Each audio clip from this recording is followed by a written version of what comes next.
La séance est reprise. Honorables députés et chers collègues,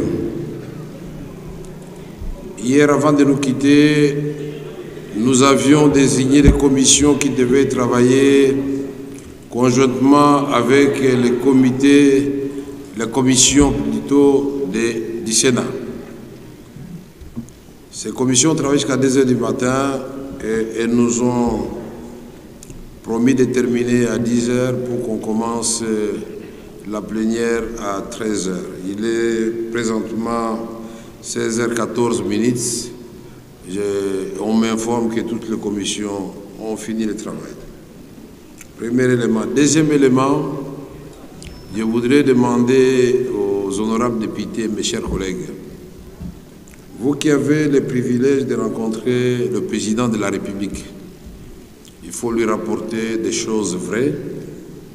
Et en ce moment, le président est très préoccupé par la situation de la République démocratique du Congo. Je crois que certains d'entre nous n'en mesurent pas l'ampleur. Ce n'est pas le moment où un enfant va aller déranger le papa avec des fausses nouvelles. Je ne pense pas avoir dit ici et demandé aux députés d'aller négocier avec les M23 ou avec qui que ce soit. Je crois que le processus de Nairobi existe depuis longtemps, qui inclut les M23 et tous ceux qui doivent parler sous la coupe du président Uhuru Kenyatta. Je n'ai pas dit non plus qu'on va inventer la roue puisque le processus de Luanda existe sur le plan diplomatique avec tous ceux qui sont concernés. C'est comme ça que je vous ai fait l'honneur et c'était pour éviter toute ambiguïté, pour que les rapporteurs vous lisent exactement le contenu, la lettre du président de la République. C'était écrit en français clair et qui n'appelle aucune interprétation. Le président de la République, commandant suprême des forces armées, qui a toutes les données que vous n'avez pas, vous qui croyez l'aimer plus que tout le monde, le président a demandé que les députés et les sénateurs puissent réfléchir et lui apporter leur contribution sur 2 volets, diplomatiques et politiques. Je ne pense pas que dans cette lettre-là, il a demandé qu'on lui amène un volet de déclaration de guerre. Puisque la guerre est déjà là, nous la faisons depuis 3 ans. Et je vous ai dit hier que le temps n'était pas de notre côté. Parce que parmi les députés, il y en a qui ne savent même pas où se trouve Minova, Nyabibwe et consorts. Quand on vous dit, on vous parle en langue, il faut saisir la gravité de la situation. Je crois que nos amis du Sud Kivu et du Nord qui peuvent vous dire que Nyabibwe est effectivement tombé cette nuit. Ils sont à Iousi. Iousi, c'est à quelques milles de Katana. Katana, c'est déjà la ville de Bukavu. C'est pourquoi je vous ai dit, est-ce que nous allons continuer à tourner en rond ou nous allons donner la matière au président de la République pour montrer que la République démocratique du Congo n'a jamais traversé une seule frontière avec ses voisins et que la République démocratique du Congo est attachée profondément à la paix, non seulement chez nous, mais aussi chez tous les voisins.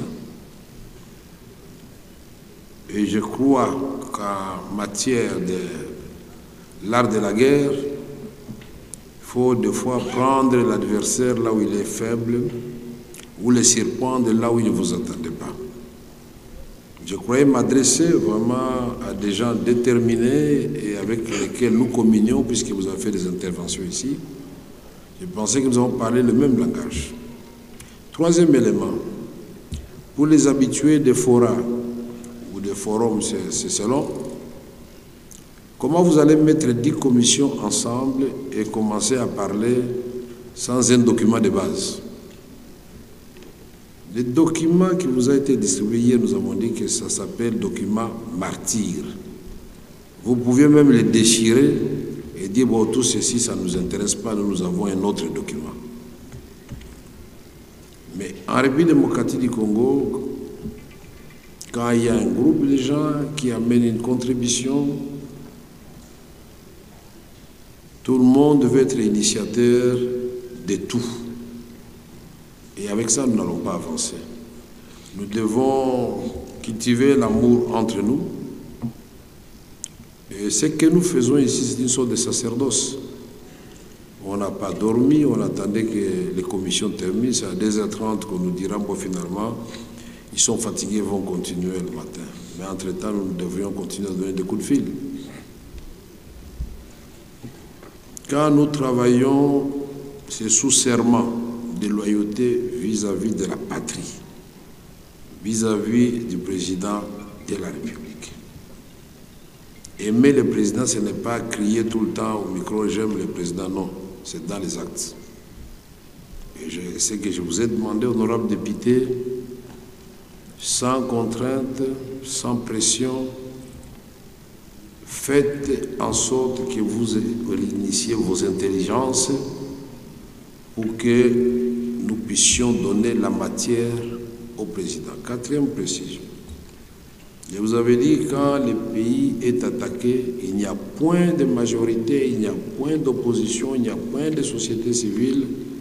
Nous devenons tous des soldats et des Congolais pour défendre la patrie. Il ne faut pas que certains croient que ce que nous faisons, nous le faisons pour 2 ou 3 personnes. Non, nous le faisons pour l'ensemble des Congolais.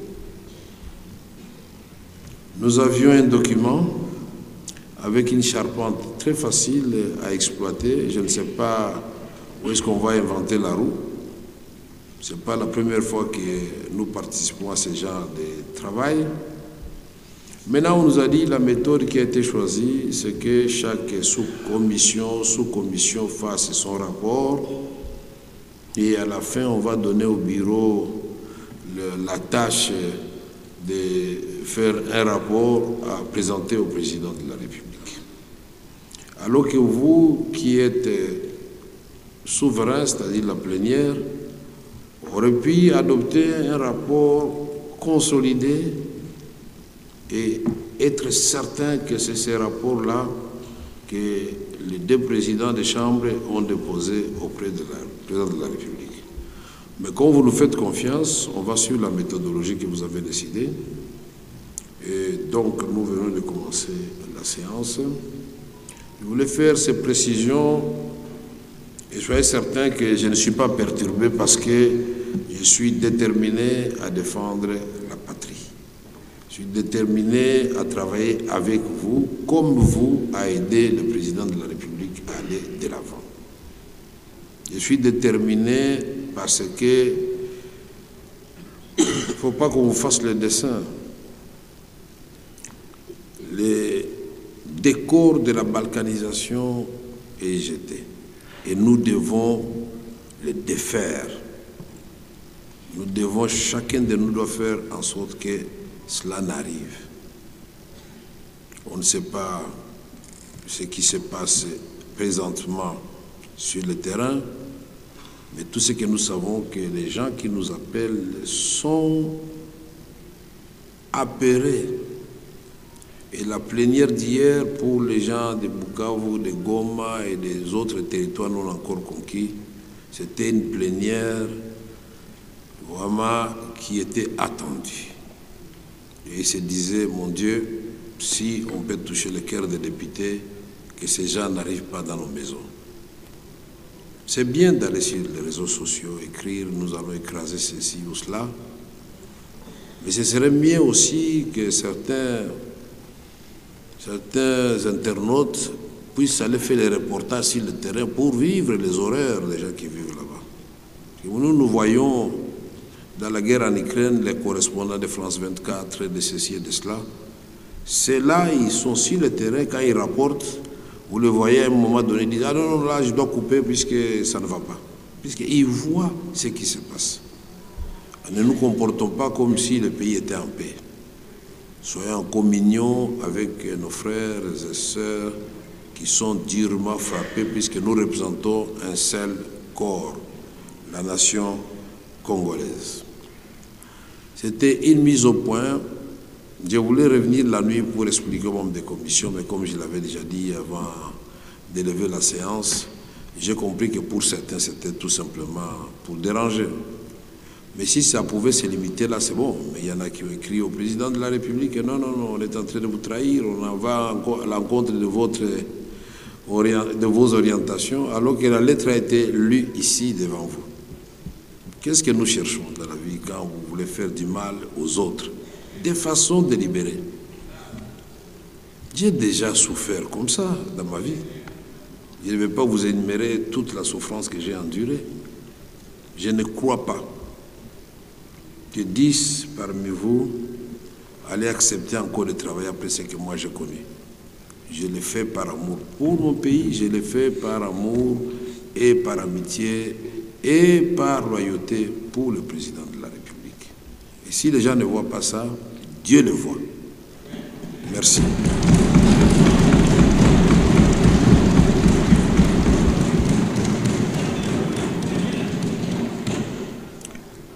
Honorables députés, chers collègues, nous reprenons nos travaux sur l'adoption des stratégies diplomatiques et politiques concertées pour sortir de la crise provoquée par l'armée rwandaise et ses supplétifs terroristes du M23. Je vous rappelle qu'avant la suspension de la séance, nous avons désigné 5 de nos commissions permanentes du Sénat au fin d'élaborer les dites stratégies en s'inspirant du document de travail mis à leur disposition par votre bureau. À ce stade, nous allons suivre successivement les résultats des réflexions de ces commissions mixtes paritaires en vue de leur adoption comme contribution de notre Chambre à la recherche des voies de sortie à la crise sécuritaire que connaît notre pays.